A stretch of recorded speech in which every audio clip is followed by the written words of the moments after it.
नमस्कार. अख्खा दिवस बोरिंग गेला. घरी आराम नाही भेटला. रात्रीचं जागरण झालं आणि जेवढा बिझनेस डील मारायचा ना तिकडे घरी परत बोलवून आले. ते काय प्रोजेक्टमध्ये परत कागदपत्र सबमिट करायचे म्हणून परत घाटकोपरला चालू आहे. हां, आता मी मुलुंड ते घाटकोपरच्या दरम्यान आहे. आता बहुतेक घाटकोपरच थांबायला बघतो इंडिगो. आता मुलुंड आणि त्यानंतर घाटकोपर. तर योग असा आहे की जेवढा बिझनेस डील मारायचा, जेवढा आपला प्लॉटच्या डील मारायचा किंवा गणपती आणायचा ना, गणपती आणण्यासाठी परत एक चक्कर जावं लागतं. समोर दिसतंय ना रेल्वे स्थानक, हां मुलुंडमध्ये.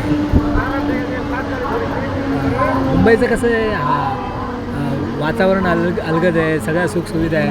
पण मुंबईचं वातावरण आहे ना आरोग्यासाठी अतिशय म्हणजे एक 50% घातक वातावरण आहे मुंबईचं. ओके, आता गणपती आणायला परत चाललो आहे. उद्या परवा जाईल किंवा प्लॉट मिटिंग आहेत किंवा इंडस्ट्रियल मिटिंग आहेत किंवा आणखी बिझनेसच्या मल्टी बिझनेस मिटिंग आहेत. ओके, हां ठीक आहे. आणि जे अस्तित्व, काही अनैसर्गिक गोष्टींचं जे अस्तित्व आहे त्याचाही शोध लागत असतो आपल्याला. म्हणून आता ह्या टायमाला बोरिंग वाटत आहे. जेवण वगैरे आहे पार्सल बॅगमध्ये, पण जेवायला पण वेळ नाही.